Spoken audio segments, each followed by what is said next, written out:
ఈరోజు ఒక చిన్న కార్యక్రమము ప్రజాప్రభుత్వం అని చెప్తూ ప్రజల చేత ఎన్నుకోబడిన ప్రభుత్వం, మీ ప్రజాప్రభుత్వం, ఎప్పుడైనా సరే మీ నిరసనలకు ఈ ప్రజాప్రభుత్వంలో చోటు ఉంటుందని చెప్తూ మాయమాటలు చెప్పి 2 సంవత్సరాల క్రితం ప్రభుత్వం గద్దెనెక్కిన కాంగ్రెస్ ప్రభుత్వం ఈ రోజు వరకు కూడా కేవలం 11,000 ఉద్యోగాలు మాత్రం ఇచ్చి మాకు 1,88,814 ఉద్యోగాలు బాకీ ఉన్నారు, మా బాకీ తీర్చండి.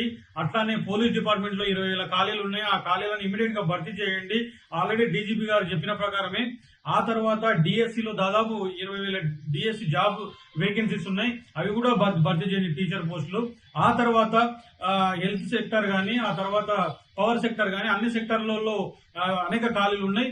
అట్లానే దాంతో పాటు మాకు బాకీ ఉన్న 1,88,814 ఉద్యోగాలు భర్తీ చేయండి అని చెప్పేసి మిలియన్ మార్చుకు పిలిపిస్తే శాంతియుతంగా మేము దిల్సుఖ్నగర్లో ర్యాలీ చేసుకుంటామంటే రాత్రి 1 గంటల నుంచి ఒక ఒక రౌడీలను అరెస్ట్ చేసినట్టు, ఒక గూండాలను అరెస్ట్ చేసినట్లు, ఒక తీవ్రవాదులను అరెస్ట్ చేసినట్లు ఇంత దుర్మార్గంగా మమ్మల్ని అరెస్ట్ చేస్తా ఉన్నారు.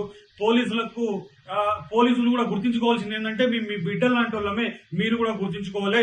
ఈ రోజు రేవంత్ రెడ్డి చెప్పినట్టు మీరు మమ్మల్ని నిర్బంధిస్తున్నారు, రేవంత్ రెడ్డి ప్రభుత్వం చెప్పినట్టు మమ్మల్ని నిర్బంధిస్తా ఉన్నారు. మీరందరూ కూడా ఈ రోజు మమ్మల్ని నిర్బంధిస్తుండొచ్చు, కానీ మేము అడిగేది మీరు ఇచ్చిన హామీని, మీ హామీని నెరవేర్చుకోవడంలో మీరు విఫలమైపోయినరు. అడుగడుగున మీ హామీలను విఫలమైపోతే దాన్ని కప్పిపుచ్చుకోవడానికి ఈ రోజు అరెస్టులు చేస్తూ మమ్మల్ని తీవ్ర హింసకు గురి చేస్తున్నారు.